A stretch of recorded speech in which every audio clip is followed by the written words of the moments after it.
ប្រវត្តិអ្នកអង្គការត្រីភាពនិងពីខ្សែជីវិតខ្លះៗរបស់លោក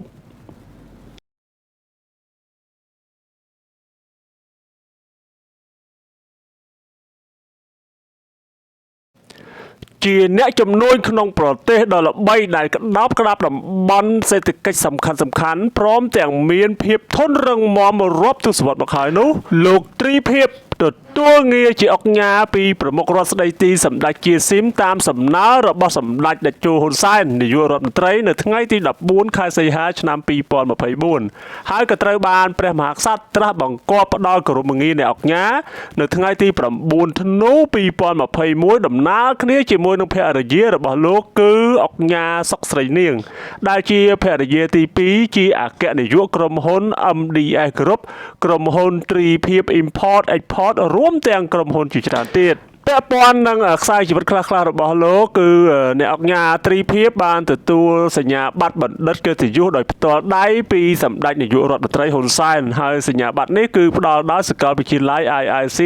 នៅថ្ងៃទី12ខែមីនាឆ្នាំ2026អ្នកអង្គការត្រីភាពមានបុត្រធីតាប្រុសស្រីសុទ្ធតែទទួលគោរពងារអង្គការដូចជាលោកត្រីដាលុចលោកស្រីត្រីដាលីនដែលជាកូននៃចំណងដៃអាពាហ៍ពិពាហ៍ភរិយាទី1អ្នកអង្គការត្រីភាពបានរៀបអាពាហ៍ពិពាហ៍ឬក៏សែនព្រេនបង្គ្រប់កិច្ចទៅតាមប្រពៃណីខ្មែរជាមួយនឹងភរិយាគឺអ្នកអង្គការសុកស្រីនាងកាលពីថ្ងៃទី18ខែឧសភានៅក្នុងគេហដ្ឋានផ្ទាល់ខ្លួនដែលស្ថិតនៅក្នុងសង្កាត់បឹងកេងកង1ដោយបងប្អូនទាំងអស់គ្នាបានដឹងហើយអ្នកអង្គការត្រីភាពគឺជាអ្នកជំនួញដ៏ល្បីមួយរូបដែលកំពុងតែគ្រប់គ្រងអាណាចក្រជំនួញក្រាក់នៅក្នុងដៃប្រមាណជា10ក្រុមហ៊ុនលើពហុវិស័យដូចជាអចលនទ្រព្យសំណង់ទេសចរបដិសណ្ឋារកិច្ចកសិឧស្សាហកម្មកាស៊ីណូនិងប្រេងឥន្ធនៈជាដើមឥឡូវយើងក៏លេចមកមើលការបង្កើតឡើងរបស់ក្រុមហ៊ុនត្រីភាពវិញគឺក្រុមហ៊ុនត្រីភាពហ្នឹងគឺបង្កើតឡើងនៅក្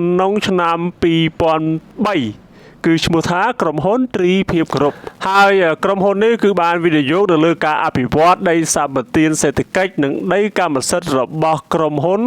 រូបភាពជាចំការដាំកសិឧស្សាហកម្មកៅស៊ូម្រេចតំបន់រមណីយដ្ឋានសំណង់និងផែស្ងួតលោកគឺជាអគ្គនាយកក្រុមហ៊ុនត្រីភាពគ្រប់ដែលត្រូវបានរាជរដ្ឋាភិបាលអនុញ្ញាតឲ្យប្រមូលទិញឈើនៅទូទាំងប្រទេសហើយធ្វើការនាំចេញទៅក្រៅប្រទេសក្រោយមកក្រុមហ៊ុនត្រីភាពគ្រប់បានបង្វែរបេសកកម្មខណៈនៅប្រមាណឆ្នាំចុងក្រោយនេះក្រុមហ៊ុនលោកបានចាប់ផ្ដើមវិនិយោគលើវិស័យទេសចរបដិសណ្ឋារកិច្ចដែលជាតំបន់កំសាន្តជាច្រើននៅតាមឆ្នេរសមុទ្រនិងតំបន់កោះជាពិសេសគឺនៅខេត្តព្រះសីហនុកំពតកែបជាដើមអ្នកអាជ្ញាត្រីភាពត្រូវបានគេដឹងថាជាពាណិជ្ជករកំពុងឈរជើងចាក់គ្រឹះយ៉ាងរឹងមាំនៅក្នុងទឹកដីខេត្តកែបខណៈដែលកន្លងមករាជរដ្ឋាភិបាលសម្រេចផ្ដល់ការអនុញ្ញាតឲ្យធ្វើការអភិវឌ្ឍនៅតាមបណ្ដាកោះជាច្រើនកន្លែងរួចមកហើយនៅក្នុងឆ្នាំ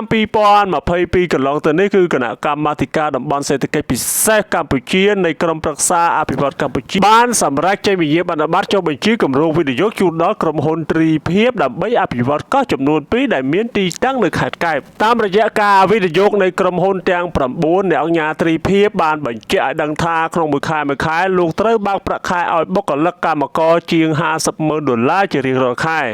សេដ្ឋីប្រាក់លានដែលមានគោរពងារជាអង្គការរូបនេះបានអះអាងបន្តទៀតថាក្រុមហ៊ុនទាំង9របស់លោកដែលកំពុងតែដំណើរការមិនត្រឹមតែបានចូលរួមចំណាយជួយដល់សេដ្ឋកិច្ចជាតិតាមរយៈការបង់ពន្ធនានានោះទេតែក៏បានចូលរួមចំណាយផ្ដល់ការងារជូនប្រជាពលរដ្ឋខ្មែរផងដែរនេះបើតាមការបញ្ជាក់ក្នុងសន្និបាតបូកសរុបលទ្ធផលការងារក្រុមហ៊ុនត្រីភាពនាពេលកន្លងទៅគួររំលឹកផងដែរថាក្នុងអំឡុងពេលនៃការរាតត្បាតជំងឺ Covid ក្រុមហ៊ុនទាំង9របស់លោកអង្គការត្រីភាពនៅតែរក្សាបុគ្គលិកនិងកម្មករដែលមានសរុបប្រមាណជា2000នាក់ដដែលនេះបើយោងតាមការចុះផ្សាយរបស់សារព័ត៌មានអង្គការយូកាលពីពេលកន្លងទៅ